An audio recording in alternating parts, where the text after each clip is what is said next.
friends, Dustin here. You're watching the Life of Lynn channel. Thank you guys so much for tuning in today.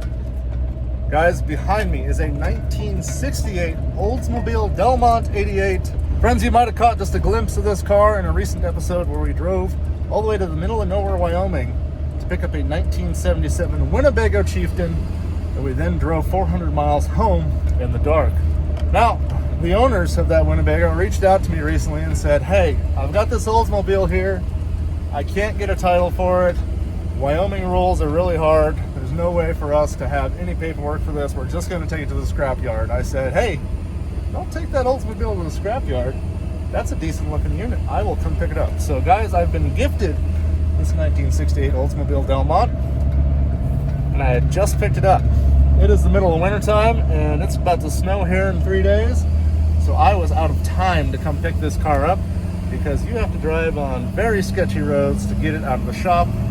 Luckily, I got my winch trailer with me. I was able to back on in there, winch it onto the truck, yank it out of there. I just got off the dirt road and I'm on the highway. Got a nice 4.5 hour drive home. And we're gonna load this thing and see exactly what we got. Why don't you guys come along? Let's see if we can get this old girl running and back on the road again, and legal. Well, it's the next day. And we had an Arctic front move in hard. It is negative 25 degrees. That's below 0 Fahrenheit. Nothing will start, including my truck. There's no way I can get this thing to run when it's this cold. And it's seen its first snow in the last 30 years, I believe. So good news is it's so cold the snow's not wet. I'll just take the leaf blower and blow all that out of it. But unfortunately today, I cannot get this thing over to the shop and inside. And I couldn't even warm up the shop if I wanted to. Running both my torpedo heaters is 200,000 BTUs of heat. I can't even get it up past 8 degrees in there. So it's cold, the sun's shining. I gotta go clean off solar panels and keep my animals alive today. But we'll be back on this thing and see if we can get it running here soon.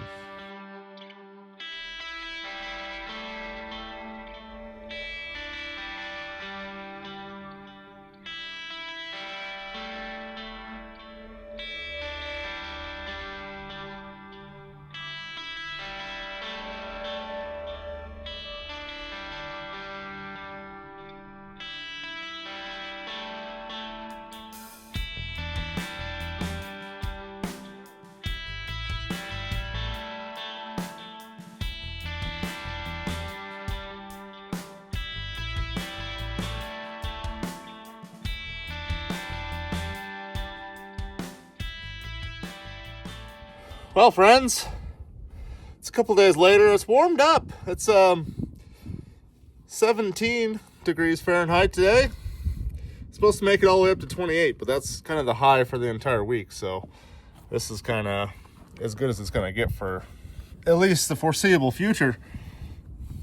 Behind me is our 1968 Oldsmobile Delmont 88.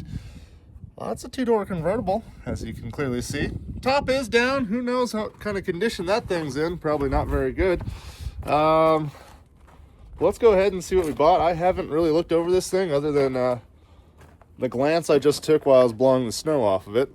Also, there's a cool little story that goes with this thing. This is a Wyoming native vehicle, as you can see here. Bought Whistler from Rock Springs, Wyoming. And apparently in 1968, the first owner of this vehicle was Southern Wyoming's pimp. Yeah. Story goes that he would go and collect ladies of the night for all the railroaders that switched places down there. A lot of industry down there, not a lot of things to do, you know. So guys would end up having to stay over in different locations. And this gentleman would bring by friends for these folks. Now, I'm not sure what happened after that, but the story goes that this car was picked up at the local sheriff's auction by a guy that ran the salvage yard down there. If you notice the windshield, you know, I don't know, baseball bat up there, bullet hole, who knows what happened with it, but he picked it up, put it in the back of his shop, for 10 years. And then the people I bought it from picked it up and put it in the back of their shop for the last 20 years. So this thing has been off the road for 30 plus years. And technically, the first owner is, I believe, the only real driver of this car. I have no idea the condition of anything. Obviously, some parts are missing. We need a windshield real bad. The top's probably fried. There is an engine under the hood, but I don't know if it's all there and if it even turns over. I mean, this thing's been sitting for a while. Pretty cool old car. Pretty straight, pretty rust-free. It has spent a lot of time inside. Definitely needs some work, but our goal is just to get this thing running today and get it off the trailer. Might not happen. It's just too cold to try to start an engine this old. We're going to be hitting a lot of challenges on this one.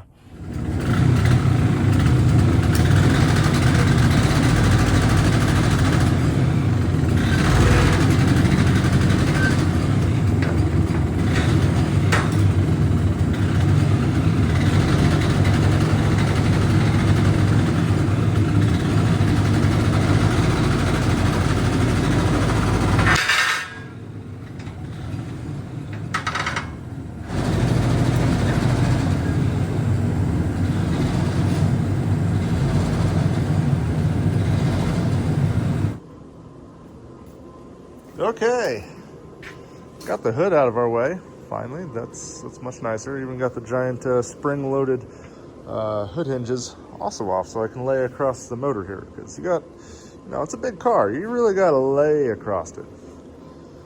This is what I got. I got a 2-barrel carb.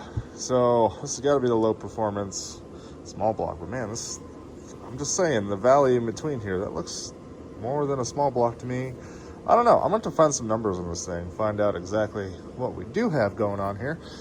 That way I can be a little bit more educated as to what the heck I'm actually working on.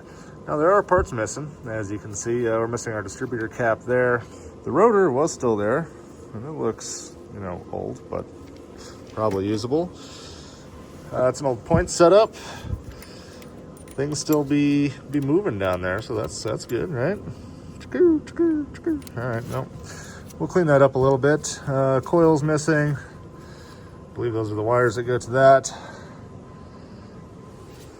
We kind of got a mess. I wish I would have had time to stop and pressure wash this off, but also we're going into that deep freeze, so I knew everything would have been frozen if I did wash it off. But it is a bit crusty underneath here.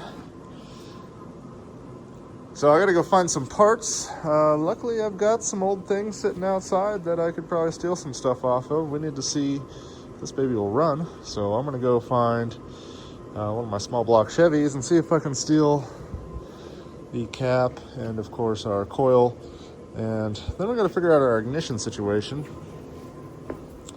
as the key is missing. I did find the ignition switch, but it was all jammed up and there's no key. So, I drilled it out and that ruined it. So I guess we'll hotwire it for now and see if we can get it going. But, there's going to be some issues I'm seeing here. That's not going to transfer power real well. I'm going to go find some parts outside here and get this thing together and throw a battery in it and see what happens. Now, of course, before we throw a battery in it, we did check to make sure that we got fluids, and, well, they're in there. But does it spin? This thing's been sitting for 30 years. I don't know if anybody's gone out and tried to crank on it or not. Let me just grab the belts here, see if I can get the motor to twist it all. Oh, it's got a fan clutch, so I'm really gonna have to grab the belts.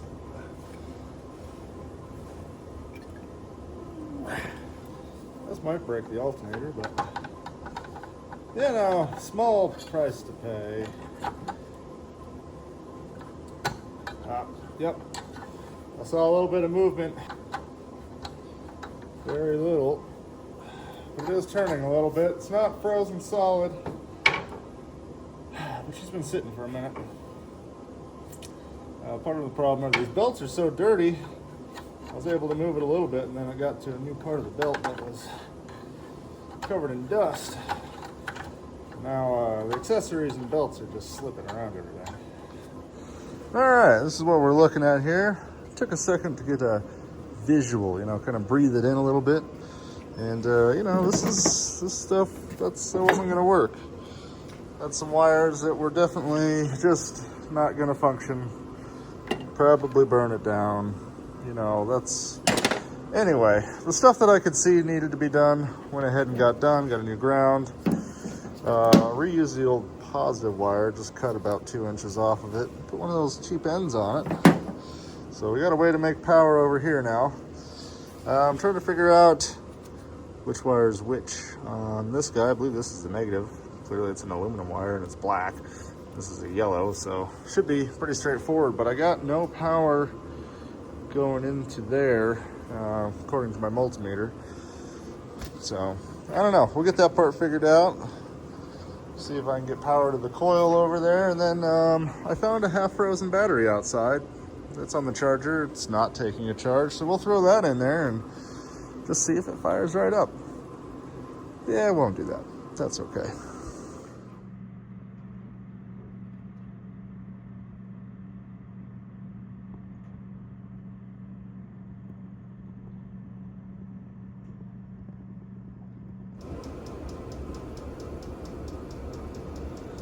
All right, as you can see, it is blowing outside. You can't see that it's cold, but I assure you, it is very cold outside.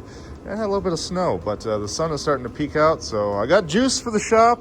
That means we can go back to work here. Last night, I did take a deep dive into GM A-body wiring, which I believe is pretty similar to what we have here.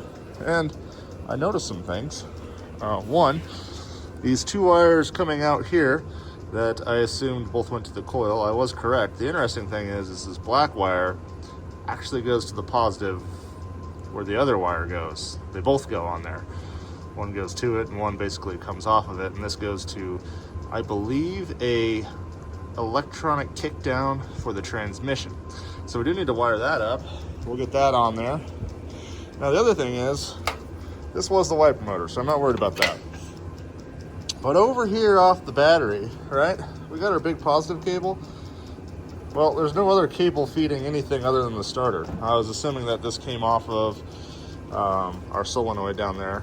We'd have power running into the cab. But actually, according to the wiring diagram, this is the horn relay. And on this horn relay, this side right here is supposed to have another cable that goes directly to battery positive. So, we're gonna clean this wiring mess up here. You know, these terminals look pretty bad. We're gonna add another wire that goes from here to this guy here, and that should allow power to flow all the way to our ignition switch, which is very badly broken. But I did find another one online, you know, 40, 50 bucks, and we can get a new key for it, and everything's just gonna be happy. So, I'm gonna wire up this stuff right here, wire this up here. We do have a fusible link here. This link actually goes to the interior. So I'm going to check that guy, clean up all the terminals and stuff on all this stuff that's been exposed to weather, and wire up that second wire over there. And then just give the whole thing another double check. Haven't noticed any chewed on wiring or anything. This thing looks pretty mice-free, which is nice. Just neglected missing parts, so we had to do a little bit of research, but I think we got it now, and pretty excited. Hopefully today we can hear this thing fire up.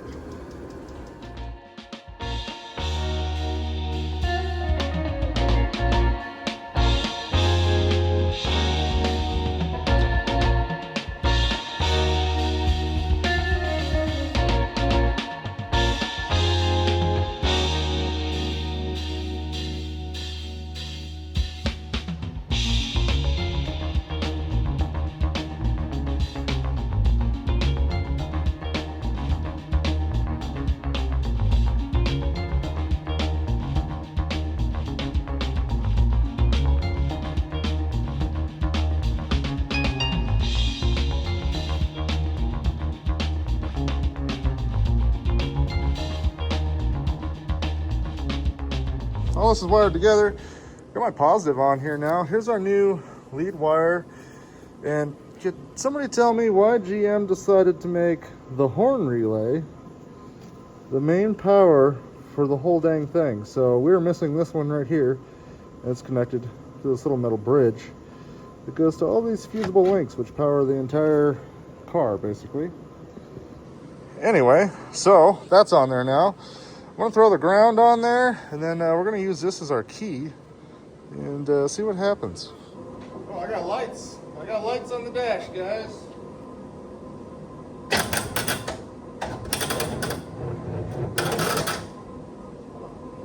Oh yeah, that moved a little bit.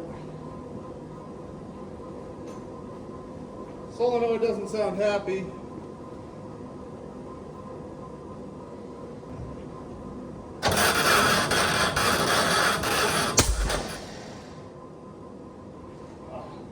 Hey, we got spark.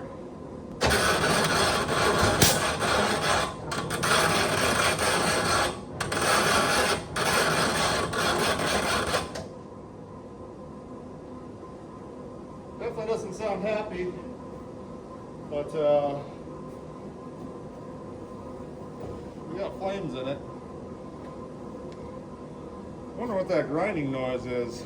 Something doesn't sound happy up here. I don't know if it's the alternator or what, but something up this way sounds mad. Fan spins. I'm gonna go out on a limb here and say our timing's off, or maybe our firing order's wrong. Because I never did see exactly what they might have done other than the cap was missing, so I just put a new cap and rotor that I had laying around on it. And these old spark plug wires I just threw on there. Those things might not be any good. Clearly we got some spark though. All right guys, I'm heading back to the drawing board on this one and just double checking everything. I've already confirmed firing order right there on the intake manifold, so everything's good there. Just gonna keep fighting this battle here for a minute, and then I'll get back with you once I hopefully get something figured out. Maybe something's wrong somewhere. We'll find out. All right, guys, I finally broke down. I got, one of these guys, little one-man starter switch, because laying underneath the dash and shoving a screwdriver in to make it turn makes it really hard to see what's going on out here, especially when you're trying to see if your spark's getting all the way in to the bottom down here. You know, we want to see that. Man, we got some blow-by. A ton of compression is coming out of this little grommet that probably went to the air cleaner at one point in time. But that's not ideal. So if we're losing a ton of compression, it's going to be really hard to start this motor. We might have to pull all the plugs and soak them all down, get those cylinders wet with some automatic transmission fluid or something.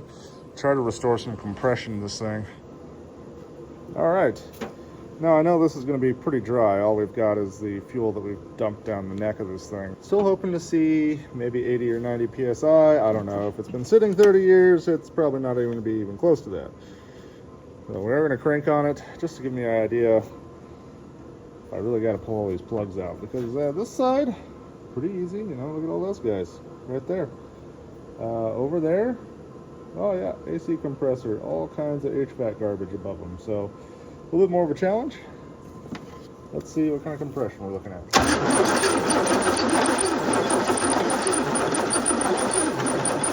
Not good. Not real good. 68-ish PSI. Looks like it's time to pull the plugs out, soak this thing down overnight, and we're gonna come back to it tomorrow. See what happens. Maybe we can blow it all out and put the plugs back in and see what happens. What you doing? This dog, him in shadows, just freaks him out. Not sure why. Anyway, took a little break to charge our battery back up because we've been cranking on it for hours at this point in time, and decided this doesn't look right. I saw the small valve covers and the 2-barrel and went, oh, it's just a small block Olds. But honestly, I've never worked on a 455 Oldsmobile Rocket before. And look how wide the valley is here for the intake. I thought I should probably find some numbers on this thing, find out what we're dealing with. So, scouring the block, everything's so dirty I couldn't see anything. So I used my old Google machine here in my pocket and found out exactly where the numbers are supposed to be. That's a 396021 Franklin, which means that is a 455 Oldsmobile Rocket engine, the one we were hoping we had. So that means I might have been going about this all wrong. Possibility that, you know, my timing's way off, that sort of thing. The starter's getting super tired already, so I'm going to give this thing a break. We're going to hose it down overnight, get those cylinders soaked, get this battery charged back up, and go ahead and do my research in case there is anything different about how the ignition works in this 455 compared to like a 350 small block Chevy. There you go, guys. You know, sometimes you should just do your research ahead of time and then find out what you get before you start working on it. It just seemed kind of odd to me, but like I said, never worked on one before. First time. Looks like we do have a 455. That's what the giant F indicates, that this is a 455 old. So anyway, I'm going to do some research, and I'll get back with you guys tomorrow. All right, friends, it is the next day.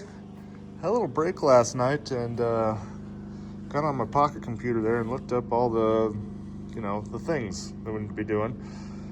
And interestingly enough, I got the firing order right? Because it's that super common GM firing order, and it says it right on the intake manifold. So I thought we're all good there. But here's an interesting thing. Some diagrams I found, the distributor spins clockwise. Other ones, it spins counterclockwise. I couldn't get a definitive answer on which motor this is and which direction that one spun. So we'll just pull the cap off and see which direction it spins. I have it set for clockwise. If it's counterclockwise, then we'd be, you know, firing on intake and exhaust and sometimes in the cylinder. We'd be all over the place. So that might be part of our problem right there. I'm gonna go ahead and pop that off. Cylinder is soaked overnight with a ton of the peanut butter blaster. Could have swore these used to say, yeah, there we go, PB. Could have swore it said PB blaster up here. Either way. Soaked the living daylights out of it, spun it so it smeared itself all around the cylinders, then went ahead and filled the cylinders up a second time to the brim with this. So we have a lot of oil we're gonna have to get out of there in order to actually get this thing fired. But you know, we gotta get these rings set so we have some compression back. Very excited about this car. Looking up all the info about it last night. You know, it's dark green, white leather with a 455. In the convertible in 1968, there was only a couple hundred of these made, it turns out. There's 2,600 convertibles total, but not very many were optioned like this. So this is a very rare car. Actually, there's not hardly any left. I couldn't find any for sale. There was one, it was a hardtop. Couldn't find a single convertible for sale anywhere in the US. So these things are rare. They do have parts that you can buy for them still, but the restoration would take some time.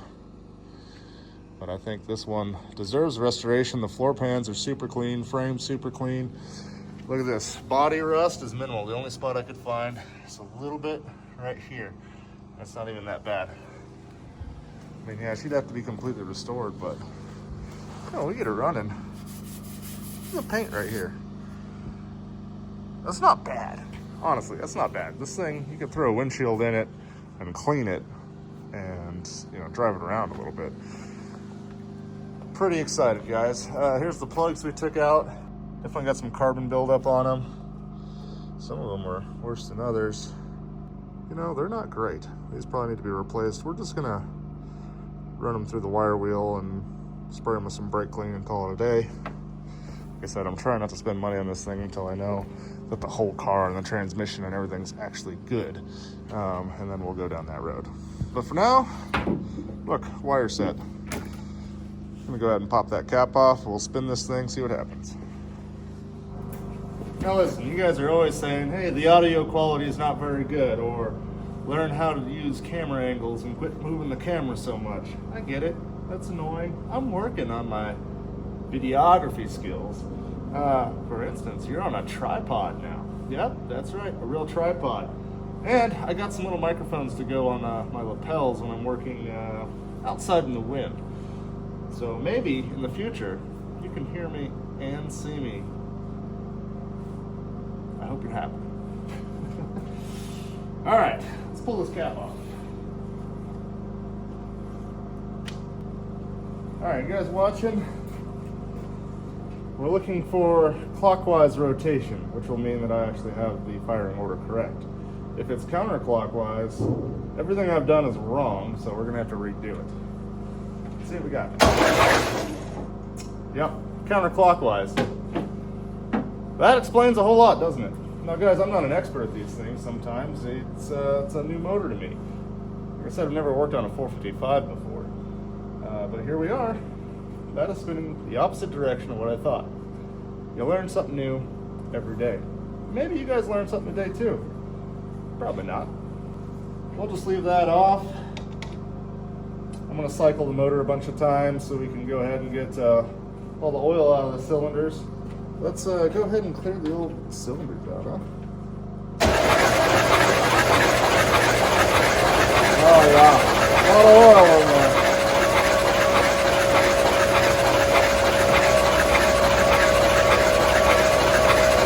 Starter sounds a lot better when you take all the load off of it and lubricate everything.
Well guys, look at that. The weather was actually nice enough to crack open the garage door today. Let some light in on our little project here. Now I do have this thing timed for our counterclockwise rotation of the distributor now. That should make all the difference in the world. Plus we've lubed our cylinders up really good. Things are looking pretty decent. I'm just doing a last minute double check.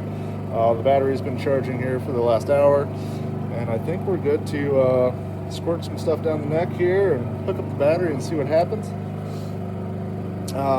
You know, and it's nice enough to have the shop door open, so if we get a little smoke in here, that's all right. It's gonna be nice. So fingers crossed, guys.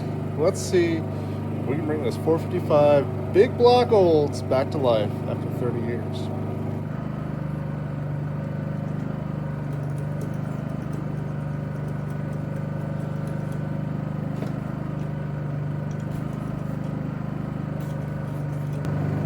Ignition is on, everything's wired up. Let's go for crank. Are you kidding? What? That was a fire, guys. That thing definitely tried to fire right there. Let's revisit that. I think we got some stuff fixed. Go for launch. Oh, she wants to run.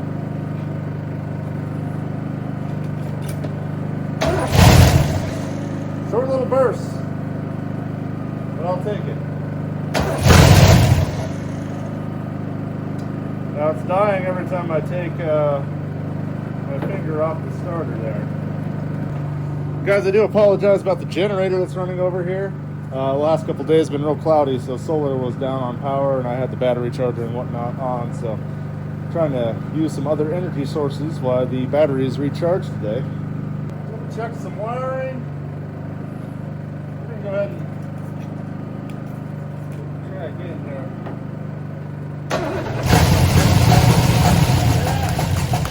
That's what it was. Okay. We got it. We got it, friends. Go for launch.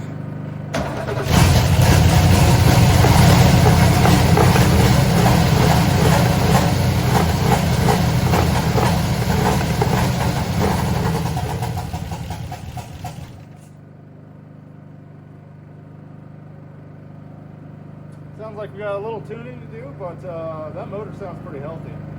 It's not real noisy at all. Sounds great out the exhaust. Clearly a little smoky. She hasn't run in years. Figured I'd show you guys the smoke show back here.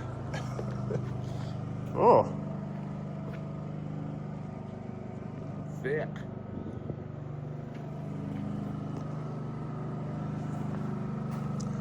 Here, I'll fire it up again. You guys tell me how it sounds from back here. The exhaust is definitely cut because it was all rusted, and I was worried that it was plugged up, so I cut it right here before all the mufflers and everything else that were back here.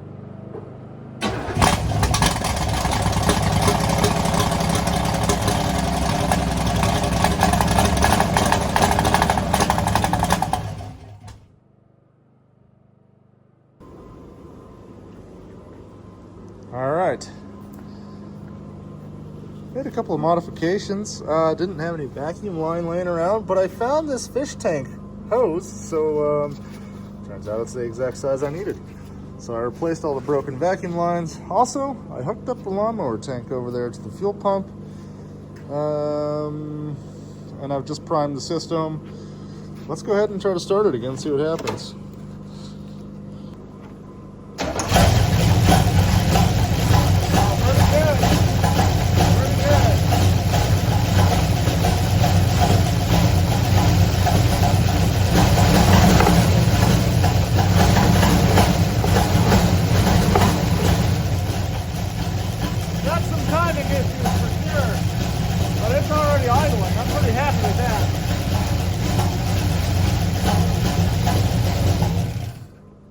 Have to use that to shut it off for now. With the alternator disconnected, pulling the battery negative will kill it.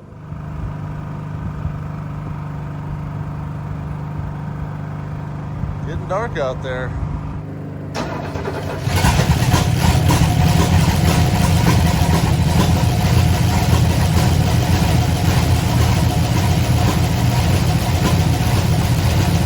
Sounds a little noisy.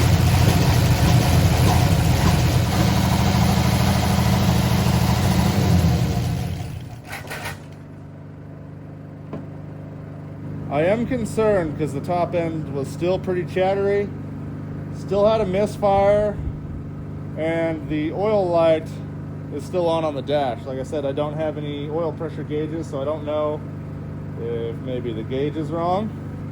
I am concerned that we're not getting oil through this thing.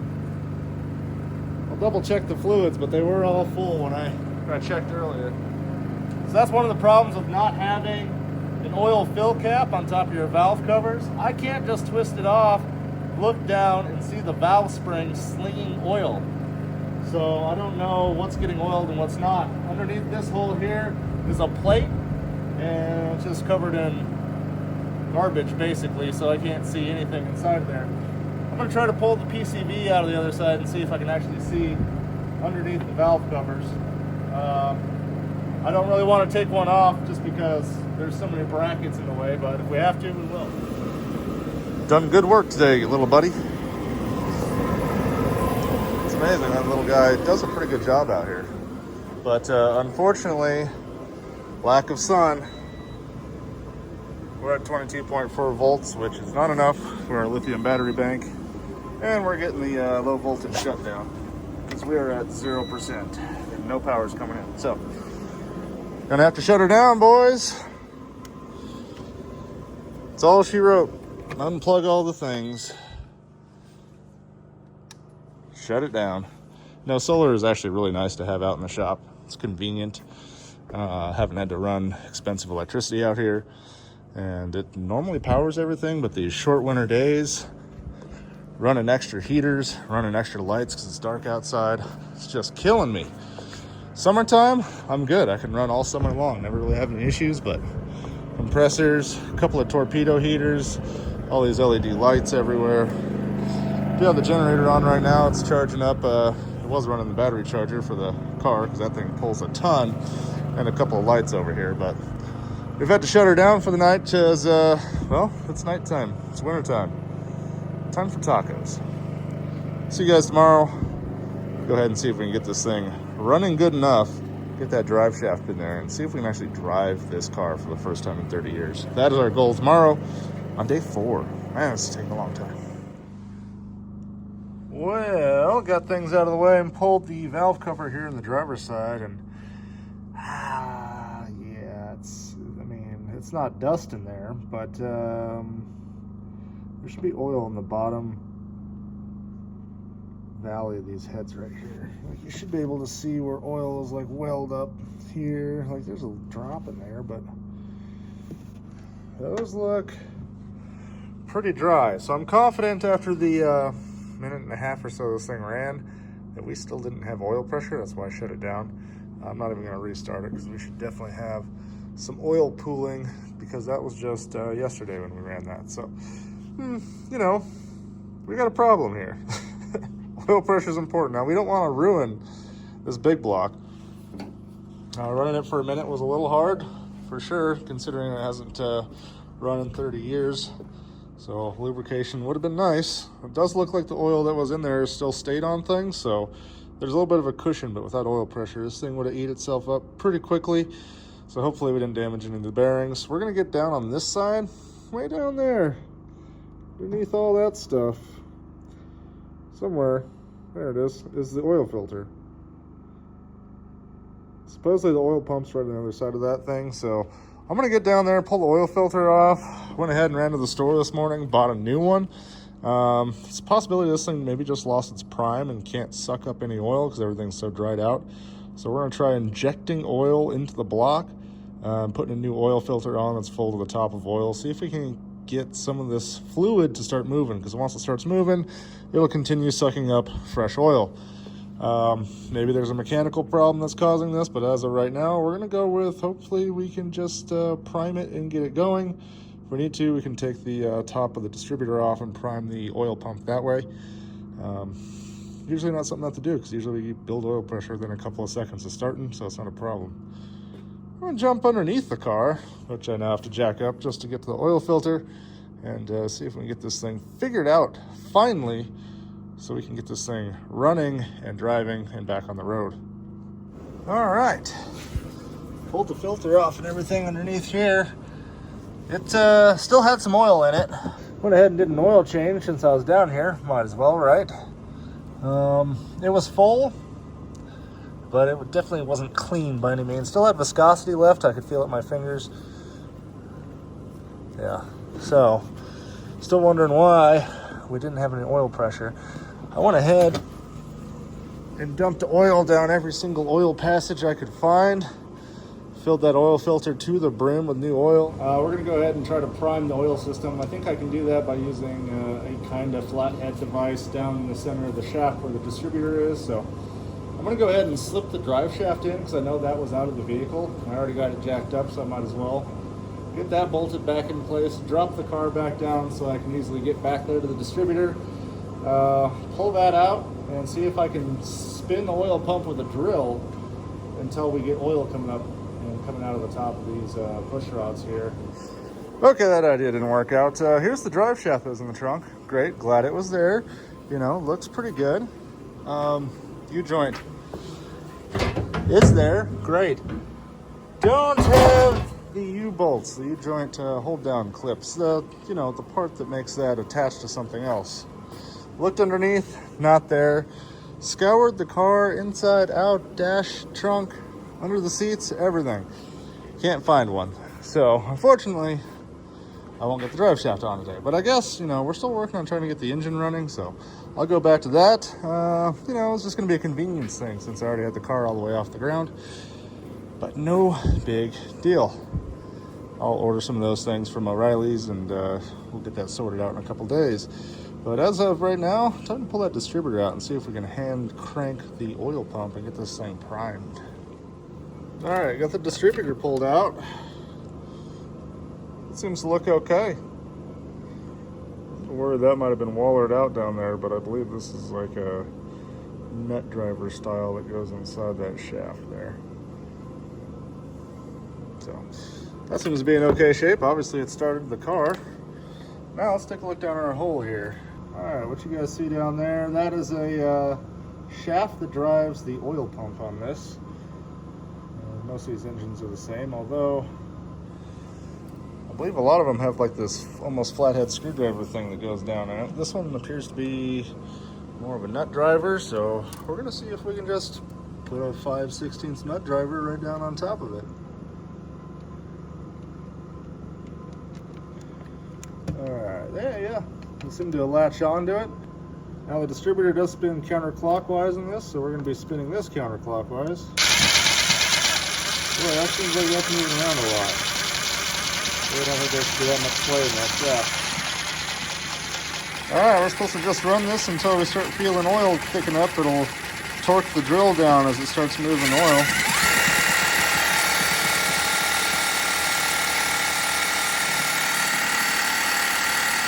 Nothing yet.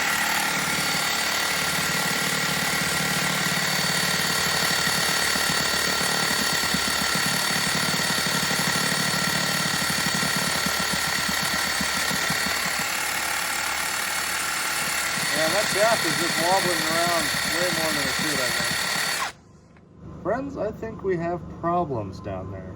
Not sure what yet. Looks like we're going to have to dive even deeper into this thing to make it run, you know, more than 30 seconds, because another 30 seconds without oil is not something I want this thing to go through.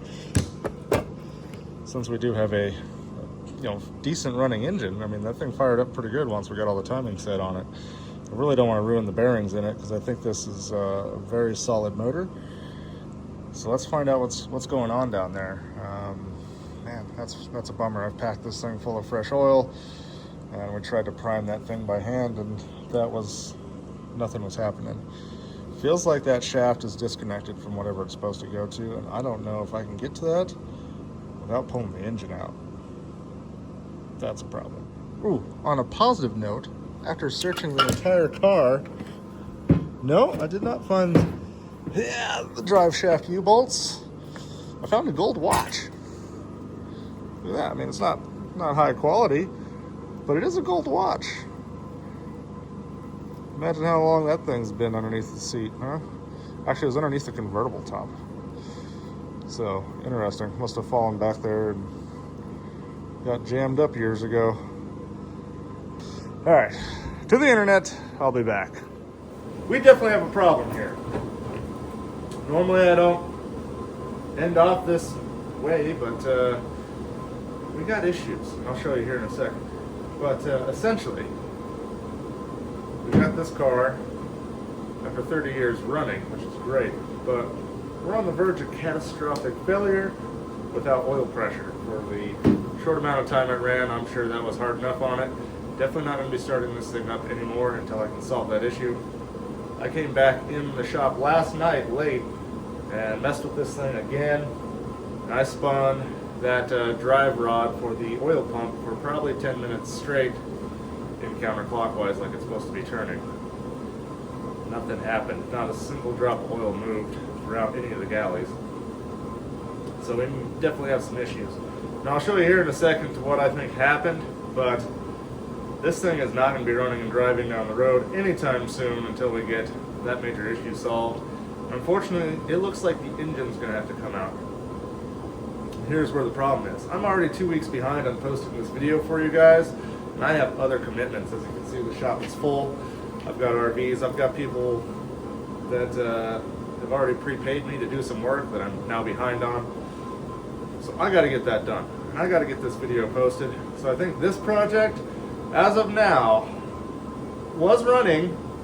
It's not going to be a run and drive yet. Look for a future episode on it. Or if somebody that is more skilled than I am or wants to restore this thing, shoot me an email, lifeofwind@gmail.com, and maybe we can work a deal on it, and we'll go from there. But as it sits right now, we have a running car. I'm going to put it back together, put the top on it so nothing gets in it, and put the hood back on, and wheel her out the garage, because we got a lot of work we got to get done. I have stacks of parts over there for all our other projects that we got going on this winter. We need to get going on them. It is what it is, but let me show you real quick what I think happened. All right, car's up on jacks. Motor, clean. Everything's moving like it should be, so I don't think it ever ran without oil pressure in its life 30 years ago. I think the oil pressure thing's a new thing, and it might have to do something with the shotgun blast in the windshield. I think Mr. Pimpman, our previous owner, might have been running and took this thing through a field, because look how caved in the oil pan is. Like, that sucker is up at least an inch or two from where it should be, and the whole underside of the car is just beat. Like, this thing went flying through a field or something before it came to a stop. It's possible that the pickup tube over here is now smushed with an oil pan. And now normally I would pull the oil pan out, but here's the problem. This is the exhaust crossover tube from the driver's side to the passenger side. That thing is seized on like nobody's business. I already tried cranking on it. Then we have to unbolt the motor and basically pull it, because this is the front of the oil pan here. And here's our front cross member. Like, you can't get to any of the oil pan bolts, let alone slide it out from the bottom of the motor. This thing is in there. So this engine's gonna have to come out, and it is gonna be a chore to do so. Guys, I've just run out of time in order to be able to do this. So we're gonna have to put this one on the back burner. Hopefully we can come back to it this spring. Or like I said, if somebody's interested in fully restoring this car, contact me, because it is a nice, very rare ride. And it's all there. I mean, look at this thing. Chrome's pretty nice and straight. No plastic marker there, but I found those online. The body panels, all very nice. Chrome here. Looks fantastic. Logos still there. Passenger window is broken here. Windshield's obviously broken there. The crank-out windows all still work. Interior is complete, just needs reupholstered. Dash also complete. There's the center for the steering wheel down there. Convertible top does move. I do hear a click from the electric motor as well, indicating that maybe it's just kind of stuck. So this could be very easily rebuilt. They still make convertible tops for this as well. I found those online. So all this stuff is still available. Little ding in the chrome there. Look, still got these original markers. They're in very good shape. Trunk's nice. Oh yeah, floors, guys, not rusted out at all. And I do have that drive shaft, but look at those. Rust-free. Frame is perfect on this thing. Floor pans are wonderful.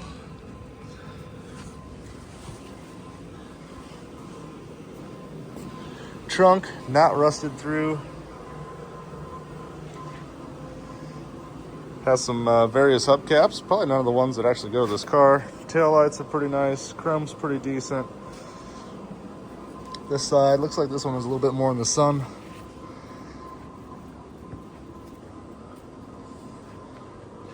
Only showing 70,000 original miles. So, that's what it is, guys. The Delmont 88 convertible with a 455 Olds. Now, guys, I hate leaving you this way, but I got to get going. I'm going to go ahead and put this thing back together and wheel her out real quick. Get on the next project for you. Figuring maybe we'll do a burnout in the new C10. Christen that thing that I just picked up a couple weeks ago. And that's how we'll end the video on a positive note. Seems good to me. All right, friends. Well, thank you guys so much for watching. I do appreciate you. And I appreciate all the comments that I get too. Let me know what we need to do with this thing. Should we just keep it and get that motor pulled? And basically, if it's coming out, might as well rebuild it. You know, I'm not a restoration guy. You guys have seen my work. Maybe I can send the seats off to get reupholstered. We'll get a new windshield put in it, and then we'll just polish this paint, because there's no way I'm painting an entire car. You've seen my paint work, right? 13 bucks? Yeah, not happening. But that motor is in, you know, arguably pretty good shape. Hopefully it didn't do too much damage to the bearings. Still turns freely, so I think we're good once we can get this oil pressure issue solved. And it shouldn't be too bad, but that is going to be a ton of work. Let me know down in the comments what you guys think. God bless each and every one of you guys, and we will see you in the next episode.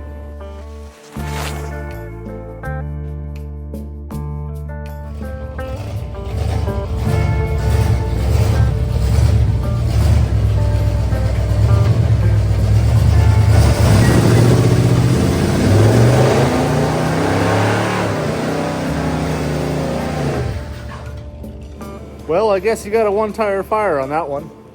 Does not have posi track. Noted for the future. Chop's a little smoky. I will see you guys in the next episode.